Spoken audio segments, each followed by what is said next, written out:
জয়গুরু। আমার গুরুজন যারা আছেন এখানে, আমার বয়সে বরিষ্ঠ, সম্মানীয়, শ্রদ্ধার আমার সতীর্থ এবং সতীর্থাগণ, যে পরিবেশে আমরা আজকে সম্মিলিত হয়েছি, এই বৃহত্তর পরিবেশের প্রত্যেক অস্তিত্ব, সুধীজন, সাধুগণ, বৈষ্ণবগণ, সুধী সজ্জন, আমি আমার গুরুদেব শ্রী শ্রী ঠাকুর অনুকূল চন্দ্রের শ্রীপাদ পদ্মে প্রত্যেকে দীর্ঘ, নিরোগ, সুস্থ, সুন্দর, সামগ্রিক ইষ্টময় জীবন আমি আন্তরিক, অমলিন, অকৃত্রিম, অকপটতার সাথে প্রার্থনার চেষ্টা করি।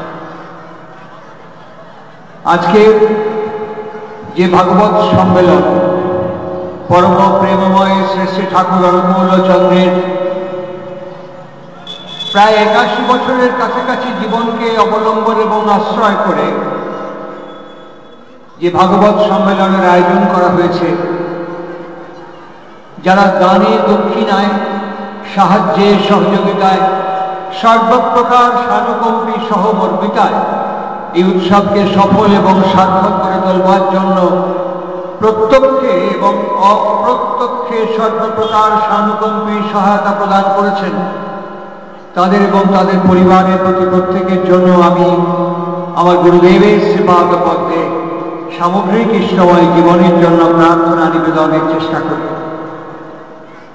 আপনারা আপনাদের জীবনে কখনো ছবিতে, কখনো বাস্তবে সমুদ্র দেখেছেন, সমুদ্রের ঢেউ দেখেছেন। আমি ভারতবর্ষের বিভিন্ন প্রান্তে অনেক সমুদ্র দেখেছি, সমুদ্রের ঢেউ দেখেছি। একদম শিশুকাল থেকে, খুব শিশুকাল থেকে যার শ্রীপাদ পদ্মে আমরা একত্রিত হয়েছি, যে বিগ্রহ ব্যক্তিত্ব শ্রী শ্রী ঠাকুর অনুকূল চন্দ্র, যার শ্রীপাদ পদ্মে আমরা সম্মিলিত হয়েছি, তার সান্নিধ্য প্রাপ্ত হয়েছিল, তার সান্নিধ্যে থাকার সুযোগ ছিল। আর সেখানে দেখেছি মানুষের ঢেউ অনেকটা সমুদ্রের মতন ঢেউ, ভেঙে পড়া, লুপ্ত হয়ে যাওয়া, হেরে যাওয়া মানুষের মিছিল, যেখানে তারা জানতেন আমরা জিততে পারবো না, যেখানে তারা জানতেন আমাদের দ্বারা কিছু হবে না, এমন বিরাট অসংখ্য মানুষের সম্মেলন শ্রী শ্রী ঠাকুরের কাছে দেখেছি। আমার মায়েরা যারা আমার কথা শুনছেন, যারা এখানে ছড়িয়ে ছিটিয়ে আমার এই শব্দ শুনছেন, আমি বিভিন্ন প্রান্তে ঘুরতে ঘুরতে, চলতে চলতে এরকম অসংখ্য মানুষের সান্নিধ্যে এসেছি। আর সেখানে দেখেছি জীবন ভেদ করে, জীবনকে মথিত করে অনেক যন্ত্রণা, অনেক ব্যথা, অনেক দুঃখ, অনেক কষ্ট, যার কোনো সমাধান কোনো চিকিৎসক দিতে পারে না, যার কোনো মুক্তি এবং উত্তরণের মার্গ উন্মোচন করতে পারে না সমাজের কোন শ্রেণীর মানুষ। কি সে সমস্যা, কি সে দিক, কি আমার অনুযোগ প্রতিম শুভঙ্কর যখন বলছিল যে কথা শোনে না, মা বাবার কথা শোনে না, এ তো আচার দেখতে পাচ্ছি। সেদিনকে দূরদর্শনের নখ ঘুরিয়ে আপনারা নিশ্চয়ই দেখেছেন, মেয়েকে মা একটু বকেছে মোবাইল ব্যবহার করার জন্য, সুইসাইড করেছে। দেখেছেন সেদিনকে যে ধমক দিয়েছে বাবা, বাড়ি থেকে চলে গিয়ে সুইসাইড করেছে। এরকম জীবন কোনো সম্প্রদায় মানে না, না হিন্দু, না মুসলমান, না বৌদ্ধ, না খ্রিস্টান। এই কথা এমন একটা জিনিস যে কথা দিয়ে একটা মানুষকে খুব কাছে নিয়ে আসা যায়। কথা এমন একটা জিনিস যে কথা দিয়ে কাছের মানুষকে একদম দূরে ঠেলে দেওয়া যায়। ঠাকুর তাই বলেছিলেন, কথা বললেই কথা বলা হয় না। পৃথিবীতে সবচেয়ে বেশি কথা বলে কে জানেন? উন্মাদ, পাগল। 24 ঘন্টা কথা বলছে, মুখ কখনো বন্ধ থাকে না তার। 24 ঘন্টা কথা বলছে, কিন্তু আমরা যারা এখানে বসে আছি আমরা কিন্তু কেউ বলি না ওই পাগলটা কথা বলছে, আমরা বলি পাগলটা বকবক করছে, প্রলাপ করছে। পাগলের কথাকে আমরা কেউ কথার মর্যাদা দেই না, কথার সম্মান দেই না, কথার গুরুত্ব দেই না। আমরা তাকেই কথার মর্যাদা দিই, কথার গুরুত্ব দিই, যে কথার বিনিময় মাধ্যমের মধ্য দিয়ে আমরা পারস্পরিকভাবে উন্নত এবং উপকৃত হতে পারি, তাকে আমরা বলি কথা। সে কথা বলা শিখতে হয়। বাবা হোক, মা হোক, ছেলে হোক, প্রতিবেশী হোক, মানুষ হোক, যেই হোক না কেন, কথা বলা শিখতে হয়। কেমন সে কথা? এই কারণেই শ্রী শ্রী ঠাকুর অনুকূল চন্দ্রের প্রাসঙ্গিক প্রয়োজনীয়তা, এই কারণেই শ্রী শ্রী ঠাকুর অনুকূল চন্দ্রের অপরিহার্য প্রাসঙ্গিক গুরুত্ব আজকে এই ভাগবত সম্মেলনে। এই ভাগবত সম্মেলনের মধ্য দিয়ে আমরা শ্রী শ্রী ঠাকুর অনুকূল চন্দ্রের যে লীলায়িত মাধুর্যমণ্ডিত জীবন, যে জীবনকে আমি আমার শৈশবকাল থেকে প্রত্যক্ষ করেছি, সে জীবনের ঝাঁকি দর্শনের মতন টুকরো টুকরো কিছু স্মৃতি আপনাদের কাছে নিবেদন করি। আমি কথা বলি, আমার কথা আপনারা কানে শুনুন। শুনতে শুনতে মানুষ তো চোখ দিয়ে দেখে না, মানুষ কান দিয়ে শোনে না। যখন টিভি দেখছেন, একেবারে মশগুল হয়ে টিভি দেখছেন, এখন নতুন একদম হট কেকের মতন চলছে নকশি কাঁথা। অন্দরমহল শেষ হয়ে গেছে, নকশি কাঁথা সারাদিনের কাজকর্ম করার পর যখন দেখছেন যশের সঙ্গে সাবধানের বিয়ে হবে কি হবে না, যখন খুলে দেখছেন কি হবে, কোন দিকে মোড় নেবে, সেই সময় যদি আমি ঢুকে বলি একটু চা হবে, তখন মেজাজ কেমন হবে বলুন তো দেখি? সারাদিন গোয়াল থেকে রান্নাঘর, রান্নাঘর থেকে সংসার, সব হ্যাপা পোয়ানোর পর সন্ধ্যেবেলায় বসে আর একটু পরেই খাওয়া দাওয়া হয়ে গেছে, শুয়ে পড়বো, তখন যদি এই ফিরে গিয়ে এখান থেকে বলি চা হবে, তখন কেমন এক্সপ্রেশন হবে, ভূগোল কেমন হবে, আর এখান থেকে কেমন শব্দ বেরোবে, ওটাও কিন্তু কথা বলি ধরে দেবো আমরা। তার ফলে কি হবে? আমার এখানে আনন্দ হবে না দুঃখ হবে, বিরক্তি হবে না উৎফুল্লতা আসবে, এটা আর বলার অপেক্ষা রাখে। এখান থেকে সমস্যা সৃষ্টি হয়। ঠাকুর অনুকূল চন্দ্রের কাছে ঢেউ এসে আছড়ে পড়ে জিজ্ঞেস করেছেন, সংসার কাকে বলে, সমস্যা কাকে বলে? শ্রী শ্রী ঠাকুর অনুকূল চন্দ্র এত রেশনাল, এত প্র্যাকটিক্যাল, এত সায়েন্টিফিক, এত এথিক্যাল, আমি এরকম বিজ্ঞান মনস্ক, বিজ্ঞান সমৃদ্ধ কোনো আনসার আজ পর্যন্ত শুনিনি, দেখিনি, এখনো পর্যন্ত পড়িও নি কোথাও। শ্রী শ্রী ঠাকুর বলছেন, যেখানে সমীচীনভাবে বাস করতে পারা যায়, যেখানে সমীচীনভাবে বাস করতে পারা যায়, তার নাম হচ্ছে সংসার। আর যেখানে এই সমীচীনতার ব্যত্যয় ঘটে, সেখানে সমস্যার সৃষ্টি হয়। সমীচীনভাবে বাস করতে পারা মানে দেখবেন কথা দিয়ে আমরা কাছে আনি, কথা দিয়ে আমরা দূরে ঠেলে দেই, কথাও সমীচীন হওয়া চাই। কথারও একটা সমীচীনতার ব্যাকরণ, বিজ্ঞান পদ্ধতি প্রকরণ আছে। কথা কেমন, কথা কিভাবে বলতে হয়, এই কারণেই আজকে তার মাধুর্যমণ্ডিত লীলায়িত জীবনের এই প্রসঙ্গ আমার গুরু ভাই যারা আছেন, আমার সহকর্মী যারা আছেন, তারা 4 বছর ধরে প্রত্যেকটি মানুষের কাছে এই বার্তাকে পৌঁছে দেওয়ার চেষ্টা করছেন, এই বিষয়কে মানুষের অন্তঃকরণে প্রথিত করার চেষ্টা করছেন। সে হিন্দু হোক, মুসলমান হোক, বৌদ্ধ হোক, খ্রিস্টান হোক, সে পৃথিবীর মাটিতে নীল আকাশের নিচে দাঁড়িয়ে থাকে 2 পায়ের ওপরে ঋজু টান টান হওয়া একটা মানুষ। আর যখন সে মানুষ, তখন তার স্ত্রী থাকবে, পুত্র থাকবে, কন্যা থাকবে, বন্ধু থাকবে, সংসার থাকবে, পরিবেশ, প্রতিবেশী, পারিপার্শ্বিক নিয়ে তারা একটা সহজ জীবন অতিবাহিত করবে। সেখানে তো শিখতে হবে কথা কি করে বলতে হয়, সেখানে তো বুঝতে হবে কথা কেমন করে জানতে হয়, সেখানে তো সেই বিজ্ঞান এবং ব্যাকরণকে উপেক্ষা, অবজ্ঞা, অশ্রদ্ধা করে চলে গেলে পরে আমি তার থেকে মুক্তি পেতে পারি না। সেই কারণেই শ্রী শ্রী ঠাকুর অনুকূল চন্দ্র, সেই কারণেই শ্রী শ্রী ঠাকুর অনুকূল চন্দ্রের মহার্ঘ ভাগবত ইষ্টময় জীবন। আমি বলি, আমার কথা শুনুন, শুনতে শুনতে মনে মনে ভাবুন, মনে মনে দেখার চেষ্টা করুন। আমরা এখন যেখানে আছি, এখান থেকে অনেক দূর, এখন সেটা বাংলাদেশ। আমি এই বছর, আর কয়েকদিন পরেই এই বছর শেষ হয়ে যাবে, এই 2018 জানুয়ারি মাসে আমি বাংলাদেশ গিয়েছিলাম। বাংলাদেশে তার আবির্ভাব ভূমি পাবনা জেলার হিমায়তপুর গ্রাম। আমি গিয়েছিলাম বাংলাদেশে ঢাকা বিশ্ববিদ্যালয়। ঢাকা বিশ্ববিদ্যালয় থেকে আমন্ত্রণ এসেছিল, সেখানে একটা সেমিনারে ঠাকুর অনুকূল চন্দ্রের জীবন নিয়ে কথা বলতে গিয়েছিলাম। ঢাকা বিশ্ববিদ্যালয়ে এখন যিনি উপাচার্য ডক্টর মিজানুর রহমান সাহেব, ঢাকা বিশ্ববিদ্যালয়ে এখন যিনি registrar honourable doctor Selim Bhuiyan ওদের আমন্ত্রণে গিয়েছিল। ওরা দুজন বসেছিলেন, ওরা বাংলাদেশ টেলিভিশনে নৃত্য টক শো করে। আমি ওদের বলেছিলাম আমি হিন্দু ব্রাহ্মণ পরিবারে জন্মগ্রহণ করেছি, আর আপনারা মুসলমান পরিবারে জন্মগ্রহণ করেছেন। সম্প্রদায়গত দিক থেকে, ধর্মগত দিক থেকে, ব্যবহারিক রিচুয়ালসের দিক থেকে আমাদের অনেক পার্থক্য আছে, কিন্তু একটা জায়গায় আমাদের কোনো পার্থক্য নেই। যখন আপনি কথা বলবেন আমি শুনবো, আমি কথা বলবেন আপনি শুনবো, আমাদের কিন্তু তার মধ্যে কোনো পার্থক্য নেই। আপনি ভালো কথা বললে আমার আনন্দ হবে, খারাপ কথা বললে আমার দুঃখ হবে, ঠিক সেম আমি যেরকম বলবো আপনারও তাই হবে, এর মধ্যে কোনো পার্থক্য হবে না। এখানে বৌদ্ধ, খ্রিস্টান, হিন্দু, মুসলমানের কোনো তফাৎ নেই।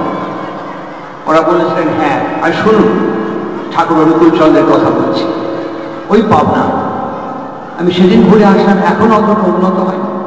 আমি দাঁড়িয়ে দাঁড়িয়ে ওই পাবনার মাটিতে দাঁড়িয়ে দাঁড়িয়ে ভাবছিলাম এত বছর আগে, প্রায় 131তম আবির্ভাব সময় ঠাকুর অনুকূল চন্দ্রের, এখন ধরুন আরো প্রায় 75 বছর কি 80 বছর আগে এই মাটি কেমন ছিল, এই পরিবেশ কেমন ছিল, এই গ্রাম কেমন ছিল।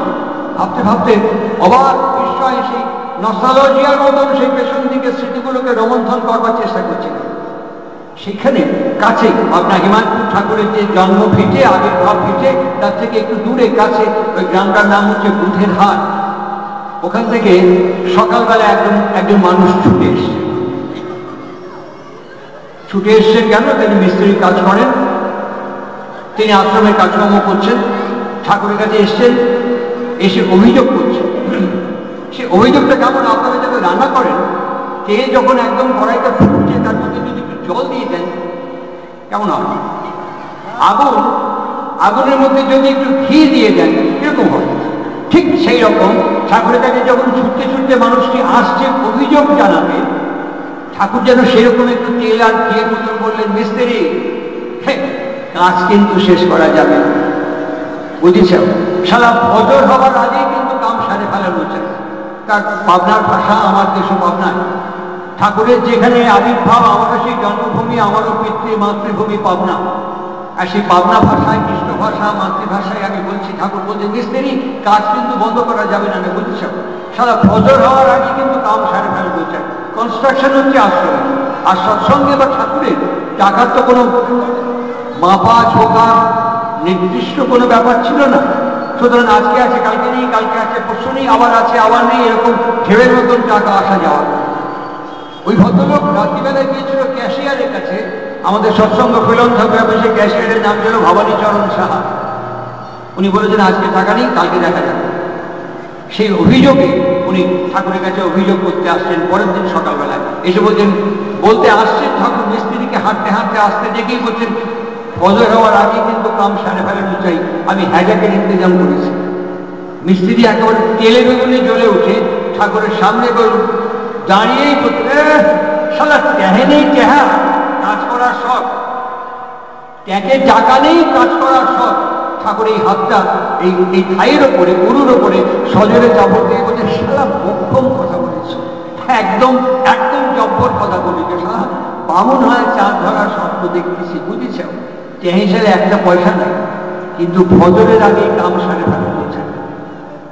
কাল গেছিলাম ভবানীর কাছে, ভবানী টাকা দেয়নি, বাজার করতে পারি না, সংসার করতে পারি না, সমানে অভিযোগ করে যাচ্ছে একটার পর একটা। ঠাকুর থুতনিতে হাত দিয়ে মিস্ত্রি সব অভিযোগ শুনছে। বেশ কিছুক্ষণ চলে যাওয়ার পর ঠাকুর দেখাম, তখন থেকে সালা ট্যাহা ট্যাহা ট্যাহা ট্যাহা করে প্রচার করতেছে। সালা 1 টাকা যদি মুখের মধ্যে গুঁজে দিয়ে কই চাবায় চাবায় খাইতে পারবি? মিস্ত্রি এরকম কথা কখনো শোনেনি। মিস্ত্রি বলছেন যে টাকা কি চাবায় খাওয়া যায়?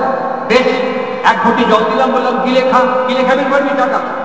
টাকা কি গিলে খাওয়া যায়? ওই দেখো সালা চাওয়ায় খাওয়া যায় না, গিলে খাওয়া যায় না, তখন থেকে প্রচার করতেছিস কে? টাকা টাকা টাকা। মিস্ত্রি থেমে গিয়ে বাজার হাট করবো না। সালা সেই কথা তো কবি, বাজারে কি লাগবে, সংসারে কি লাগবে সেই কথা তো কবি। চাল কত, ডাল কত, তেল কত, মশলা কত, সবজি কত, সেই সব প্রচার না পারে তো এই যে আঠাম্বা গপ্প মারতেছিস। মিস্ত্রি হাঁ করে তাকিয়েছেন। ঠাকুর ঘুরে তার শিষ্য ভক্তদের বলছেন, দেখ না ওর জন্য যদি একটু চাল, সবজি, তেল, মশলা করে দেওয়া যায়। 2টো ব্যাগ ভর্তি করে বাজার মিস্ত্রির হাতে তুলে দিল। মিস্ত্রি হাঁ করে টাকা আছে। ঠাকুর বলছেন, কথা কওয়া শেখ, অভিযোগ অনুযোগ বাদ দিয়ে কথা কওয়া শেখ। কথা না শিখতে পারলে জীবন বিদাবের পারবি না রে। বাড়ির বই হাতে দিয়ে গরম গরম খাওয়া যায়, ফুচকি বাইরে বইয়ের মুখখান দেখেই সবাই চলে আসতো টক করে, ফজরের আগে কিন্তু কাম সারে পাঠানো চায়। সে কাজ কিন্তু এগিয়ে গিয়েছিল, ওই মিস্ত্রি দিন রাত কাজ করেছে। কি করে সম্ভব? কেমন করে সম্ভব? কি পদ্ধতি, ব্যাকরণের মধ্য দিয়ে সম্ভব? দেখবেন মানুষের হৃদয় যখন জুড়িয়ে যায়, মানুষ কিন্তু টাকাও চায় না, পয়সাও চায় না, খ্যাতিও চায় না, প্রতিষ্ঠাও চায় না। মানুষ চায় ভেতর থেকে জড়িয়ে যেতে। যদি আপনার কথা আমাকে জুড়িয়ে দেয়, আপনি যা বলবেন তাই করতে পারবেন। আর আপনার কথা যদি আমাকে উত্তপ্ত, বিরক্ত, বিক্ষিপ্ত করে দেয়, আপনি 1000 টাকা দিলেও আপনার টাকা ঝুঁক হয়ে লাঠি বেড়ে চলে যেতে পারেন। এইরকম একটি সম্পর্কে কথা কেমন? আবার দেওঘরের মাটিতে দেখেছি ঠাকুরের এক অন্যতম ভক্ত শিষ্যা ছিলেন, তার নাম ছিল সুভাষিনী রায়। কিন্তু এই নামে তাকে কেউ চিনবে না, তার নাম কালীষষ্ঠী দিয়েছিলেন ঠাকুর। এক বাক্যে দেওঘরে সবাই সৎসঙ্গে সবাই তাকে চিনবেন। ঠাকুর যে নামটি দিয়েছিলেন, গায়ের রং কালো ছিল, মোটা ছিল, ঠাকুর থেকে নাম দিয়েছিলেন কালীষষ্ঠী। তার কয়েকটা ছেলের মধ্যে মেজ ছেলে, তার মাথাটা একটু খারাপ, একটু ডিস্টার্ব ছিল ব্রেনে, যার ফলে ভারী কথা, তিক্ত কথা, জোরে কথা সহ্য করতে পারত। কালীষষ্ঠীর গাছে অনেক আম হয়েছে, আম পাড়ার জন্য কালীষষ্ঠীর ছেলেকে বলেছে, সুরেশ সব আমগুলো পা বস্তা করে বেঁধে ফেল। সকাল থেকে রাত্রি পর্যন্ত সুরেশ আম পাড়িয়েছে, সব বস্তা করে বাঁধা হচ্ছে। মা এসে ছেলেকে ওই আম পাড়ার প্রায় শেষ পর্যায়ে ডেকে বলছে, সুরেশ শোনো, এই আম আশ্রমের প্রত্যেকের ঘরে ঘরে একটা করে আম দিয়ে দেবে, বুঝেছ? পারিপার্শ্বিককে দিয়ে পারিপার্শ্বিককে সন্তুষ্ট করে তবে নিজেরা খেতে হয়, ঠাকুর খুশি আম। মায়ের মাতৃত্বের অহংকার এবং দাবি নিয়ে একটু উঁচু স্বরে, একটু ভারী ভারী শব্দে ছেলেকে বলে দিয়েছে। ছেলের তো মাথা ঠিক নেই, ছেলের তো মাথা গরম, ছেলের তো এমনিতেই মস্তিষ্কের গন্ডগোল। সেই ভারী উঁচু কঠিন শব্দ পারচেস করতে পারলো না, সঙ্গে সঙ্গে বলে দিল, আমি সব পারিপার্শ্বিক বুঝি না, আমাদের গাছ পেরেছি আমরা, খাবো আমরা, আমি ওসব দিতে পারবো না। মা সঙ্গে সঙ্গে দিতে পারবে না মানে? আমি বলতে দিতে হবে, আমি পারবো না। এই মা এবং ছেলের মধ্যে বেশ সুন্দর একটু ব্যাডমিন্টন খেলা হয়, যেরকম কীর্তন হচ্ছে মা এবং ছেলের মধ্যে। ছেলের সঙ্গে সঙ্গে বলে, থাক তোমার নাম চললাম আমি। তাকে দেখবেন যাদের 2-1টি ছেলেপুলে আছে, যে ছেলেপুলে একটু শক্তপোক্ত, পরিৎকর্মা, গায়ে গতরে কাজকর্ম করতে পারে, বাপ মা তার দিকে বেশি তাকায় না। বাপ মায়ের নজর, মন, টান কার দিকে বলুন? যে ছেলে একটু কমজোরি, একটু দুর্বল, একটু কমজোরি যে ছেলে মেয়ে, মা এবং বাবা সবসময় মন এবং টান সেই সন্তানের দিকে। আর যে ছেলে পরিৎকর্মা, ডাকাবুকো সবকিছু করতে পারে, সেইখানে বাপ মায়ের বেশি টান থাকে না। বাপ মা জানে ও ছেলেকে নিয়ে আমার ভরসা আছে, চিন্তা নেই, ভাবনা নেই, দুশ্চিন্তা করতে হবে না। বরঞ্চ ওর ওপরই একটু চাপ দেয়, বাবা ওকে একটু দেখিস, বাবা ওর জন্য একটু করিস, এরকম চাপ একটু বেশি আসে। সুতরাং ওই মাথা গরম হওয়া পাগল ছেলে বাড়ি থেকে মার উপর রাগ করে বেরিয়ে গেছে। সামনেই দেওঘর যশিনী রেল স্টেশন, অনবরত রেল যাতায়াত করছে।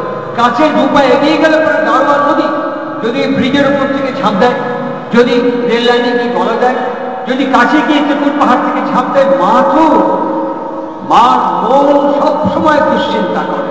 দেখবেন আমাদের বাবা এবং মায়ের যারা আমরা, আমাদের ছেলে রোজ বাড়িতে 10টার মধ্যে ঢুকে যায়। যদি 10টার জায়গায় 12টা হয়ে যায় ঢুকতে রাত্রিবেলায়, আমি দেখিনি কোনো বাবা মা মঙ্গল, কল্যাণ এবং শুভ চিন্তা করছে। সবসময় মনের মধ্যে কু ডাকছে, দুশ্চিন্তা হচ্ছে, এত রাত্রি হলেও ফিরছে না কেন, এত রাত্রি হলেও ফিরছে না কেন। বাবা এবং মা সবসময় নিম্নাভিমুখী চিন্তা করে। ওই জন্য কি কথা আছে, স্নেহ কখনো বড় চিন্তা করতে শেখায় না, স্নেহ সবসময় নিম্নমুখী, স্নেহ সবসময় দুর্বল করে দেয় মানুষকে, স্নেহ সবসময় নিম্নাভিগমন করতে শেখায় আমাদের। মা হিসেবে দুশ্চিন্তা করতে করতে আর সহ্য করতে পারে, দুশ্চিন্তা করতে করতে একসময় ছুটতে ছুটতে সর্ব সমস্যার সমাধান জানিস ইষ্ট প্রতিষ্ঠান শ্রী শ্রী ঠাকুরের কাছে ছুটতে ছুটতে আসছে। ওইখান থেকে আসতে দেখে ঠাকুর চৌকির উপরে এরকম খোলা, এরকম আকাশের নিচে তিনি বসে আছেন। বসে কালীষষ্ঠীকে আসতে দেখে তিনি হাসতে হাসতে বসে, শালা তোর হাঁটা দেখেই মনে হচ্ছে একটা বড় বাপের আগাম বাবা আসিস। আমাদের চলা, আমাদের হাত নাড়া, আমাদের ব্যবহার, আমাদের ভাষা আমাদের ভেতরকে প্রকাশ করে দেয়। ঠাকুরের বাণীটা কত সুন্দর, চলা বলাই বলে দেয়, চলা বলাই বলে দেয় কেমন মানুষ কি বা চায়। খুব ভালো করে একটা মানুষের হাত নাড়া, পা নাড়া, চলা সমস্ত কিছু যদি পুঙ্খানুপুঙ্খ অবজার্ভ করা যায়, পর্যবেক্ষণ করা করা যায়, একটা মানুষের সাইকিক লেভেলকে রিড করা সম্ভব, তার গ্রাফিক্স করে দেওয়া সম্ভব, এই মানুষটার অন্তর প্রকৃতি কেমন একটু আঁচ করা সম্ভব। সঙ্গে সঙ্গে বলছেন তোর হাঁটা দেখেই মনে হচ্ছে শালা একটা বড় মাপের আগাম বাগা আসছিস। হিপ করে পেন্নাম করে বলছে আগাম মানে বলে আগাম। ঠাকুর সব ঘটনাটা বর্ণনা। দেখুন ট্রিটমেন্ট কাকে বলে ডাক্তারের পক্ষে সম্ভব না, ডাক্তারের পক্ষে সম্ভব না। যাদের জীবনে এরকম যন্ত্রণা আছে, যাদের জীবনে এরকম কষ্ট আছে, এই ট্রিটমেন্ট কাকে বলে, চিকিৎসা কাকে বলে, সব কথা শোনার পর ঠাকুর একজনকে বললেন দেখ তো সুরেশ করে। সুরেশ বাড়ি থেকে বেরিয়ে ওই চৌহদ্দির মধ্যে ঘুরছে, ঘুরতে ঘুরতে ওই দূর দিয়ে হাঁটতে হাঁটতে দিকে চলে যাচ্ছে। ঠাকুর এখানে বসে সুরেশকে যেতে দেখি ডাকতে যায় সুরেশ। হট করে সুরেশ তাকালো ঠাকুরের দিকে, হাত দিয়ে বলছেন শালা এত্তরে আয়, আমার কাছে আয়, শালা এত্তরে আয়। সুরেশ কাছে এসে দাঁড়াল। কালী ষষ্ঠী মা, সুরেশের মা, ঠাকুর, সুরেশ, তিনজন মানুষ। ঠাকুর সুরেশকে দেখেই বলছেন তোর তো শালা অনেক বয়স হয়, তো আপনার কথা মনে আছে? আগে আগে হ্যাঁ মনে আছে। লেগে আছে তো? জোরে জোরে বলছে মনে আছে। তোর তো ভাবনায় যে আমাদের আশ্রমের সামনে দিয়ে যে পদ্মা যাচ্ছিল, পদ্মা, ছোট পদ্মা, পদ্মার কথা মনে আছে? হ্যাঁ মনে আছে। তারপরেই বলছি পদ্মায় তুই স্টিমার চলা দেখেছিস? হ্যাঁ দেখেছি। তুই স্টিমারের ভোঁ শুনেছিস? হ্যাঁ শুনেছি। চিৎকার করে করে বলছে। ঠাকুর বলছেন কতটুকু ভোঁ দিত রে স্টিমারে? সুরেশ বলছেন যতটুকু প্রয়োজন, খুব বেশি ভোঁ দিত না, অল্প ভোঁ দিত।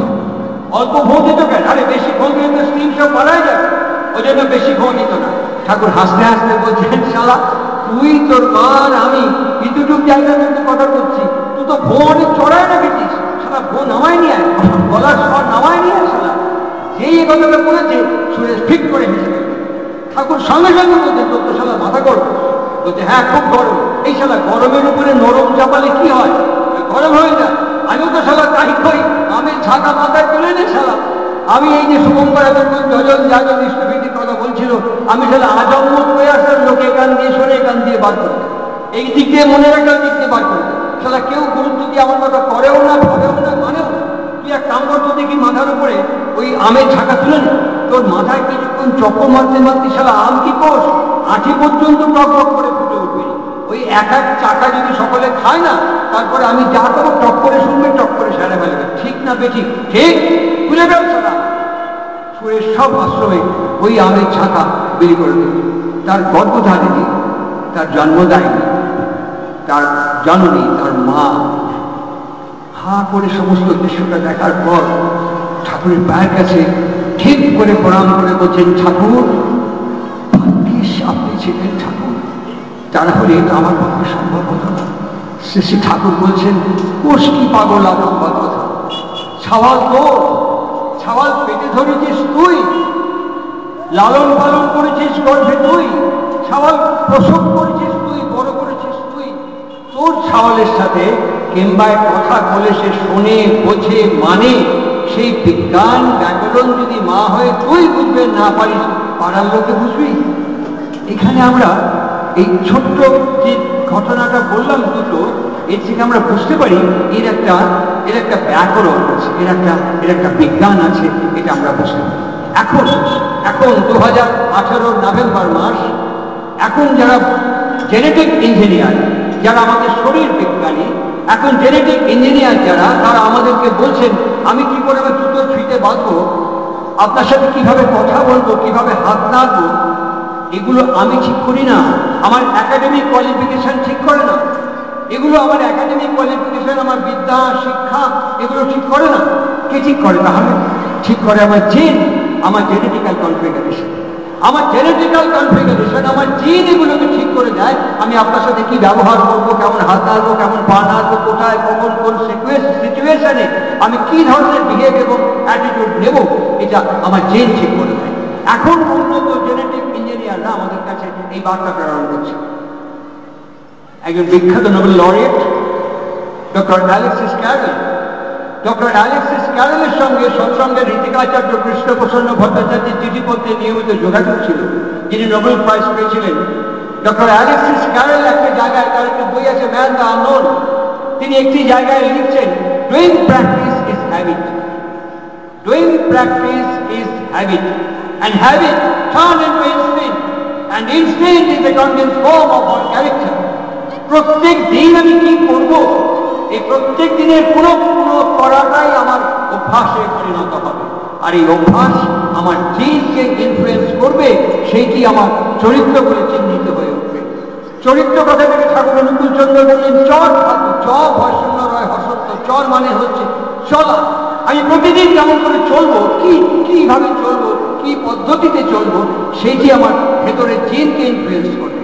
ঠাকুর অনুকূল চন্দ্র একটি অদ্ভুত বাণী দিয়ে বলছেন, অভ্যাসেরই ঝর্ণা হতে জন্মে সংস্কার, অভ্যাসেরই ঝর্ণা হতে জন্মে সংস্কার। তাহলে প্রত্যেক দিনের আমার এই যে আমি একটা মানুষ, আমার প্রত্যেক দিনের অভ্যাসের সঙ্গে, আমার সংস্কারের সঙ্গে আমার প্রজন্মের সম্পর্ক রয়েছে। আর আমার যে বাড়ির প্রজন্ম, আমার যে নিজস্ব প্রজন্ম, আমার যে পরবর্তী উত্তরকালের উত্তর পুরুষ, তার সাথে আপনাদের সম্পর্ক রয়েছে। ঠাকুর অনুকূল চন্দ্রের অসংখ্য বাণী গ্রন্থের মধ্যে একটা বইয়ের নাম হচ্ছে আচার চর্চা। তার মধ্যে তিনি বলছেন আচার চর্চার দুটো খণ্ড, প্রথম এবং দ্বিতীয়। তার মধ্যে তিনি পরিষ্কার ভাষায় বলছেন আমাদের ব্যক্তিগত সদাচারের সঙ্গে আবহমণ্ডলের সম্পর্ক এবং সংযোগ রয়েছে। আজকে গ্লোবাল ওয়ার্মিং হয়ে গেছে, আজকে গ্রিন হাউস এফেক্ট করে গেছে। কি করে হলো, কেমন করে হলো, কারা করলো? আমরা করেছি। আমাদের ব্যক্তিগত হুইমস, আমাদের ব্যক্তিগত ইনভেনশন, আমাদের ব্যক্তিগত যা কিছু আমরা ডিসকভার করেছি, সেগুলোর আফটার এফেক্ট আজকে গ্রিন হাউস এফেক্ট করে গেছে। আজকে আমরা আমাদের বিদ্যা বুদ্ধি দিয়ে আবিষ্কার করেছি, প্রবর্তন করেছি, আমাদের বিদ্যা বুদ্ধি দিয়ে আমরাই ক্ষতিগ্রস্ত হয়ে আমরাই আবার গাছ লাগিয়ে উষ্ণতা কমানোর চেষ্টা করছি।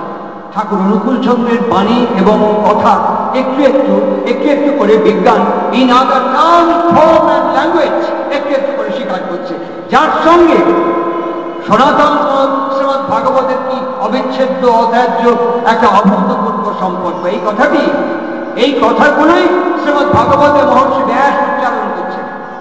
এই কথাগুলোই শ্রীমৎ ভাগবতে মহর্ষি ব্যাস আমাদেরকে বলছেন, মহাপুরুষ সংশ্রয়, তুমি পারবে না, একা তুমি এটাকে বুঝতে পারবে না। কেননা শ্রীমৎ ভগবত গীতা যেখানে শেষ হয়ে যায়, সেইখান থেকেই শ্রীমৎ ভাগবত পথ চলা শুরু করে। গীতা আমাদেরকে 18টি অধ্যায় পর্যন্ত গেলে সব দেখানোর পর, বোঝানোর পর বলছে যে দেখো আমি এতক্ষণ যা বললাম তুমি কিন্তু এগুলো করতে পারবে না। কেন পারবো না? পারবে না এই কারণে তোমার এবং আমার মধ্যে একটা যোগ মায়া আবরণ আছে, সত্য রজ তম একটা যোগ মায়া আবরণ সৃষ্টি করে দিয়েছে। শ্রীমৎ ভাগবত আমাদেরকে অত্যন্ত ভরসা দিয়ে, নির্ভরতা দিয়ে আমাদেরকে বলছেন তুমি চিন্তা করো, তুমি একদম ভেবো না, কি করবো তুমি শুনে যাও। এই অরবিন্দ আমাদেরকে এতক্ষণ থেকে বলছে আপনারা শুনুন, তুমি শুনে যাও। কি করবো? শ্রবণ মঙ্গলম, শ্রবণ মঙ্গলম, তুমি শুনে যাও। শুনতে শুনতে কি হবে? শুনতে শুনতে মহাপুরুষ অভাচ্ছা তোমার ভেতরে সেই কনসেপ্ট একটু করে তার ইমপ্রেশনগুলোকে কনসেন্ট্রেট করে দেবে। যেগুলো এক্সেন্ট্রিক হয়ে আছে, যেগুলো বিকেন্দ্রিক বিচ্ছিন্ন হয়ে আছে, ধীরে ধীরে সেগুলো কনসেন্ট্রিক হয়ে উঠবে। ঠিক যেমন করে heat, light, sound, electricity, magnetism, যেমন করে আমাদের এই এনার্জিগুলো বিক্ষিপ্ত হয়ে আছে, যখনই এক পঙ্ক্তিভুক্ত হয় ওটা ম্যাগনেটে কনভার্ট হয়ে যায়, চুম্বকে কনভার্ট হয়ে যায়। কি ডাক্তার ঠিক বলছি?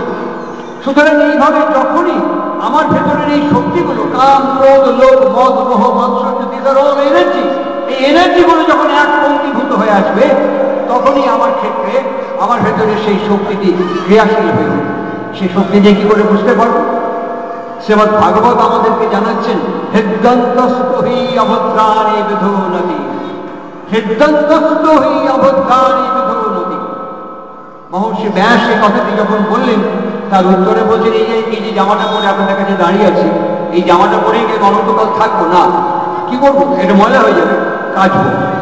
আমি যে বিছানায় গিয়ে শুই রাত্রিবেলায়, যে চাদর, ওই চাদরটাকে অনন্তকাল ব্যবহার করবো না। কি করবো? নোংরা হলে কাচবো। যে ঘরে আমি থাকি, ঘরটা রাত্রি ভোর হয়ে গেলে ঝাঁট দেবো। যে থালায় আমি ভাত খেয়ে এসছি, ওই থালাটা কি হবে? খাওয়ার পরে একটা মজা হবে। আমি না, সবাই তাই করি আমরা। এবার ব্যাস জিজ্ঞেস করছেন, এগুলো তুমি রোজ করো? বলছে হ্যাঁ। তুমি যেদিন জন্মেছ সেই দিন থেকে এখন পর্যন্ত তোমার মনকে তুমি কবার ছাড় দিয়েছো? তো তোমার মনকে তুমি কবার ভালো করে মেজেছ, তোমার মনকে তুমি কতবার পরিচ্ছন্ন এবং পরিষ্কার করবার জন্য সিনসিয়ার এফোর্ট দিয়েছ। এখানে আমরা চুপ করে যাই, এখানে আমরা থেমে যাই, এই মনের গায়ে আমরা একটু হাত দিই না। আসলে মন দিয়ে আমরা শুনি, মন দিয়ে আমরা দেখি, মন দিয়ে সমস্ত কাজ করি। এই কারণেই দেখবেন একটা বিখ্যাত ব্যক্তিত্ব, তার নাম ডক্টর নিও গোল্ডম্যান, আমেরিকার পেনসিলভেনিয়া নিউরো মেডিসিন ডিপার্টমেন্ট, সেখানে একটি ভদ্রলোক, সে একটা শ্রমজীবী মানুষ, খুবই শ্রমজীবী মানুষ, সাধারণ কাজ করে। তার নাম হচ্ছে মিস্টার গাস, বানানটা বাংলায় দয়াকার দন্তস্বয় হসন্ত, মিস্টার গাস। তিনি ওই ডাক্তারের কাছে এসেছেন। ডক্টর বলছেন, হোয়াট ইজ ইয়োর প্রবলেম? বলছে, কিছুই না, আমি এখানে কাজ করছি হাতুড়ি ছেনি বাটালি দিয়ে। তারপরে মনে পড়লো একটা স্ক্রু ড্রাইভার দরকার, সেটা ওইখানে আমার একটা সেলফ আছে, আলমেরা আছে, ওইখানে আমার স্ক্রু ড্রাইভারটা আছে। আমি এখান থেকে যে ওখানে আনতে গেলাম, ব্যাস ভুলে গেলাম কি আনতে এসেছিলাম। অনেকক্ষণ মনে করার চেষ্টা করলাম, মনে করতে পারছি না, ভুলে গেলাম। তারপরে আবার ভাবলাম, মনে করলে ওখান থেকে আবার যখন এখানে এসেছি কি কাজ করছিলাম সেটা ভুলে গেলাম, কাজটাই বন্ধ হয়ে যাচ্ছে। This is my problem. এটা আমার এই জন্য আপনার কাছে এসেছি। কি প্রেসক্রিপশন করবো জানেন? তিনি তার প্যাডে খসখস করে প্রেসক্রিপশন করে লিখে দিলেন, সকাল থেকে রাত্রি পর্যন্ত দুটো part, first part and second part, দুটো হাতে ভাগ করে দিলেন। দিয়ে বলছেন, আপনি মেরুদণ্ড সোজা করে বসবেন, বসে হাতে এরকম করে তালি দিয়ে দিয়ে কিছুক্ষণ কীর্তন করবেন, এবং তারপর দাঁড়িয়ে দাঁড়িয়ে গোটা শরীরটাকে ঝাঁকিয়ে ঝাঁকিয়ে কিছুক্ষণ কীর্তন করবেন। রিপোর্ট আপনার ফরনাইট, 15 দিন পরে সে রিপোর্ট করবেন। 15 দিন পর যখন মিস্টার গাস এসছেন, তখন জিজ্ঞেস করছেন, কেমন ফিল করছেন? বলে, আগের থেকে অনেক বেটার। এই কথাটি নিয়ে সমস্ত চিকিৎসক মহলে আলোড়ন করে গেল। এই ভদ্রলোক ডক্টর গোল্ডম্যান কি আজেবাজে সমস্ত চিকিৎসা করছে, বিজ্ঞান বিশ্বাস করছে না, আমাদের ডক্টর এথিক, সায়েন্টিফিক এথিক মানছে না, কি সব বাজে বাজে প্রেসক্রিপশন করছে। একটা সেমিনার থাকে, সেই সেমিনারে ডক্টর নিও গোল্ডম্যান একটি প্রশ্নের উত্তর দিলেন। শ্রীমদ্ ভাগবত যে কথাটি বলেছে, কিভাবে মনকে পরিষ্কার করবে, কিভাবে বাসন মাজা, ঘর ঝাড় দেওয়ার মতন কি করে মনকে কাচবে, ঘষবে, মাজবে, পরিষ্কার করবে। তিনি বলছেন, যারা ডাক্তাররা আছেন যখন সিরাপ দেন, তাহলে কি লেখা থাকে, shake the bottle before use. ওই তরল লিকুইড সিরাপ খাওয়ার আগে বলেছে বোতলটাকে ভালো করে ঝাঁকিয়ে নিয়ে খাওয়াবেন। কেন? ওই ওষুধের পার্টিকেলসগুলো সেডিমেন্ট করে যায় নিচে, ভালো করে ঝাঁকিয়ে নিলে পরে ওর সঙ্গে আবার অ্যামালগামেশন হয়ে যায়, তারপরে খাওয়াবেন, ঝাঁকিয়ে নিয়ে খাবেন। সে একটা বটল বেফোরেও। আমরা আমাদের মনকে কতবার ঝাঁকিয়েছি 24 ঘন্টার মধ্যে, জন্ম থেকে কাল পর্যন্ত কতবার ঝাঁকিয়েছি মনকে। ঠিক পরিবেশ আমাকে যেমন করে কমেন্ট করছে, পরিবেশ আমাকে যেমন করে ইনস্টিগেট করছে, সেই অনুযায়ী আমার ভাব, ভাষা, ব্যবহার, আচরণ বেরিয়ে যাচ্ছে। আমার মনকে কিন্তু আমি ঝাঁকাচ্ছি। এই কারণেই শ্রী শ্রী ঠাকুর অনুকূলচন্দ্র বললেন, দীক্ষা অত্যন্ত প্রয়োজনীয়, প্রাসঙ্গিক একটি বিষয়। এই দীক্ষা সম্পর্কে আমাদের মিসকনসেপ্ট আছে, দীক্ষা সম্পর্কে আমাদের প্রিকনসেপশন আছে। ঠাকুর অনুকূলচন্দ্র যে কথাগুলো বললেন, আপনারা ডিকশনারি খুলে দেখবেন। ডিকশনারির মধ্যে আছে দয় দীর্ঘই ক্ষয় হর্ষন্ত। দিক মানে হচ্ছে অ্যাক্টিভেট করা, ইমপ্লিমেন্ট করা, ইমপ্লিমেন্টেশন। আমি আমার জীবনে কি অ্যাক্টিভেট করবো ফর মর্নিং টিল নাইট, সকাল থেকে রাত্রি পর্যন্ত আমার জীবনে আমি কি অ্যাক্টিভেট করব। ঠাকুর আমাদের প্রথমেই বললেন, ভ্রান্তি এলো সেই উৎস বিমুখ চলন বলন বস্ত্র পেয়েছে। আমাকে একজন, আমি কটক মেডিকেল কলেজে গেছি, ওখানকার gastroenterology health department doctor Rupesh পাত্র এবং তার স্ত্রী ডক্টর মঞ্জুশ্রী পাত্র প্যাথোলজির এইচওডি একটা রিউনিয়ন, এমবিবিএস রিউনিয়ন আমাকে ডেকেছিল।